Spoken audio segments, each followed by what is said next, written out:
Okay, welcome back. We are still talking about art. What is art? What makes good art? So far, we have at least defined what is expensive art. It's Jason Pollock who sold for a lot. Let's come to the next painting or whatever it is, and let me ask Silk whether it's art or no art. Art or no art? It's art, definitely the Yes. art. Yeah, even though is the first glance, probably just a lot of people say that okay, that is art made by a cleaner.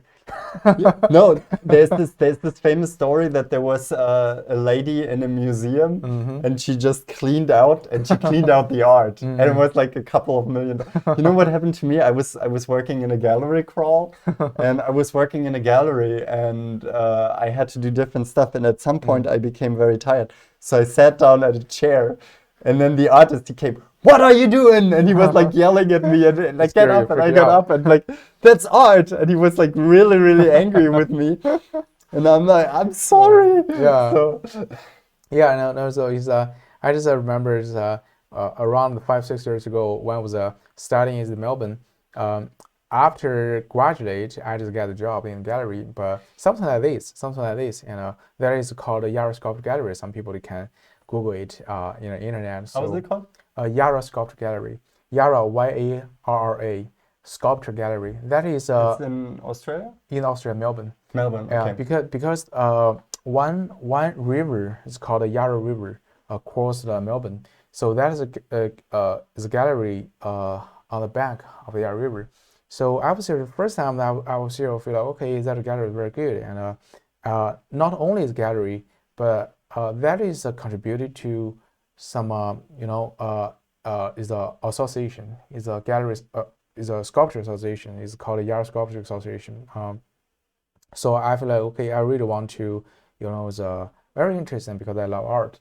I can do some volunteer or something. So I just want to, I trying to be a member of this gallery. So okay, yeah, there's the honor is very strong hospitality. So he said, okay, so come down here and help me and do something you want. So that during that time was a very sweet time to me, and not only I just working here, but I can talk every as the arty person or something. One is very familiar because one is similar to this one because once I come down to galleries, one guy is start to install his work because he's is a artist and he's trying prepares the upcoming the exhibition over there. So actually I can help you something.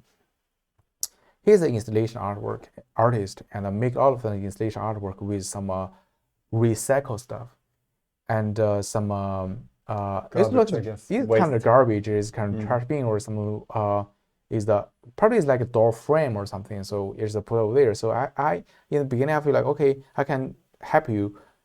Would you like let me to throw the carpet out or something? But no. This is my material. It's my material.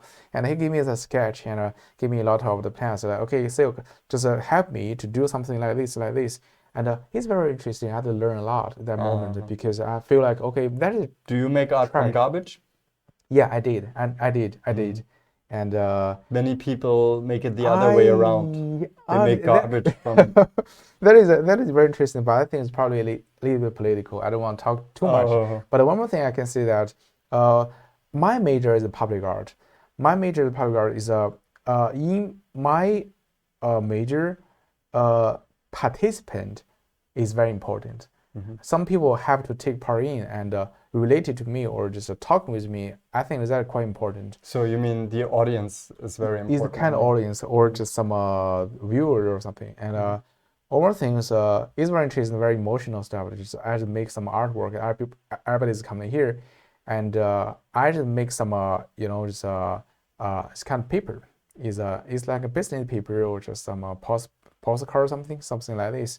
And I give Aries people, and I say that could you everybody just sign your name on your paper and give me back, and then give me back. I trying to memorize every single person's face and match every as the postcard. And in the end, I put some postcard uh, by who I don't really like it Mhm.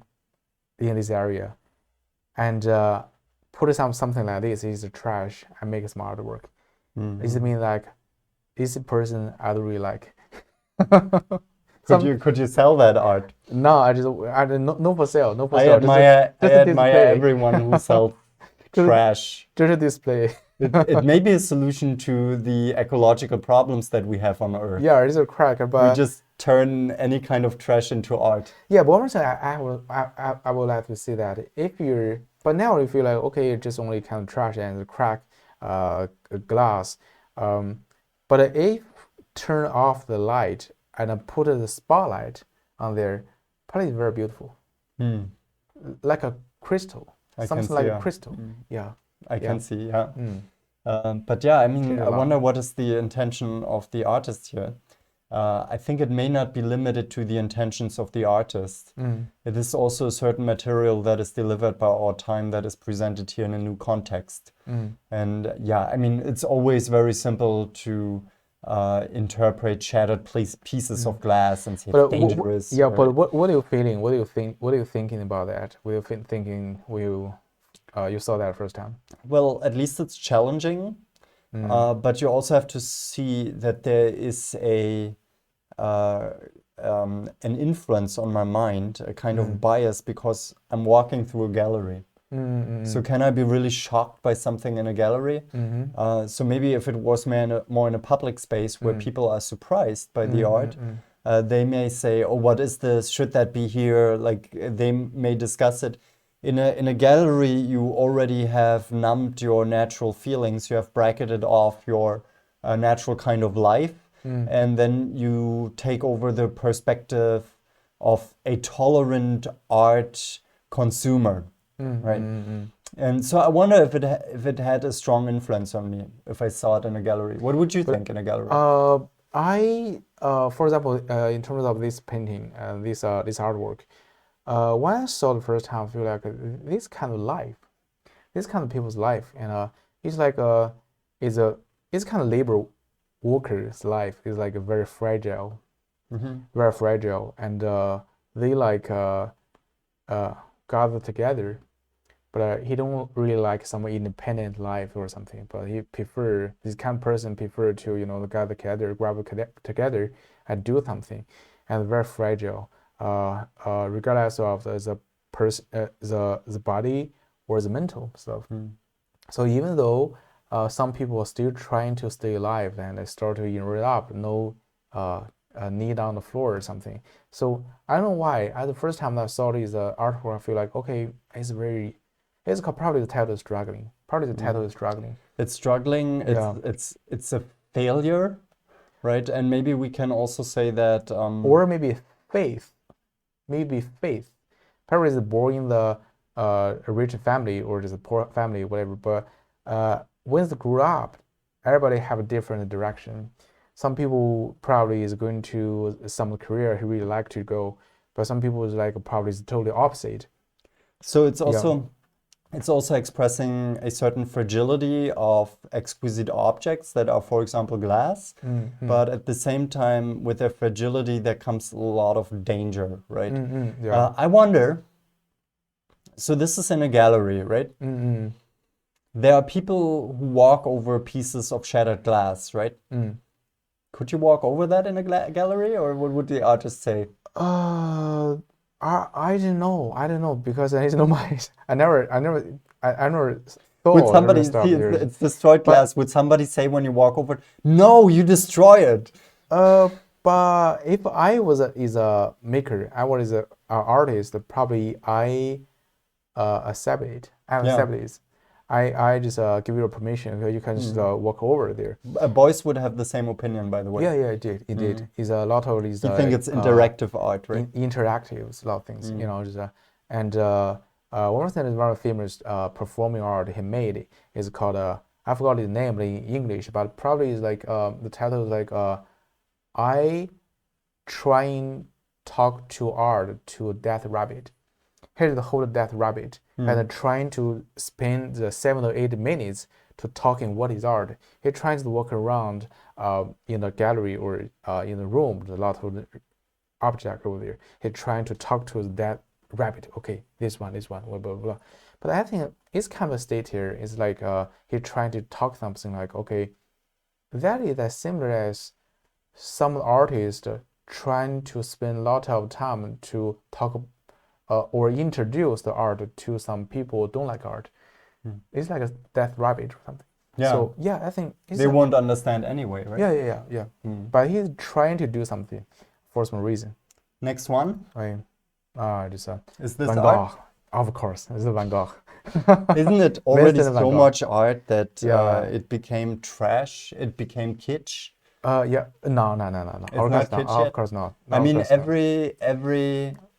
every normal, average man and woman have this in their living It's room. very famous, very famous. But in probably in China, a lot of the children love it.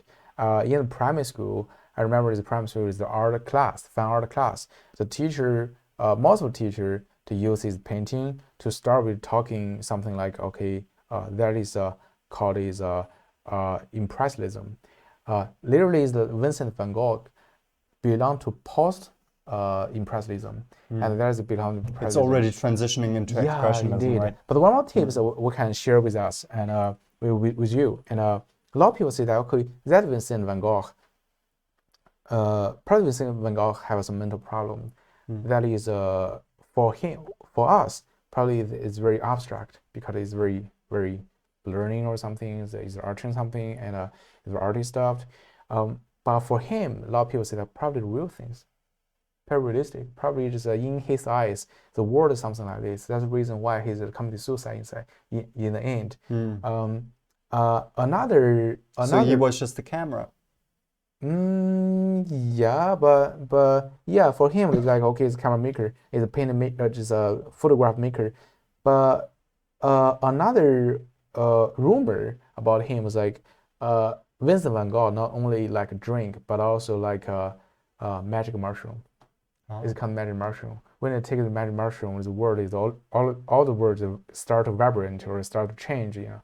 But at that moment, he feel like he's kept passionate to do something like, okay, he trying to seize the day, trying to seize every single factor comes out in the word.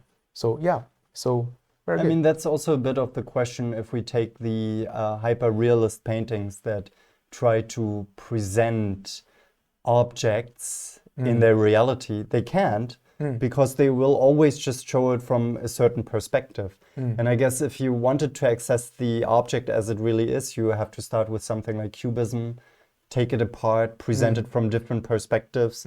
So there isn't, in the development of art, there was no way around the invention of asking what is perspective, right? And including different perspectives. And that's basically what he does here, right?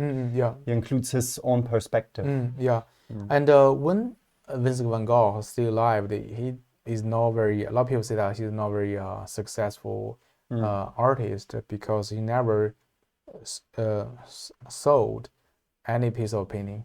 But after he died, you know, the painting started become famous. I think like it's very it's not weird. Some people say it's weird. If they just reading his book, never know who is Van Gogh, it was very weird. But if you're reading out is the history of the art, exactly, it's a very common stuff. It's very normal because I think the real artist is a pioneer. He's a starter of the new stuff that comes out.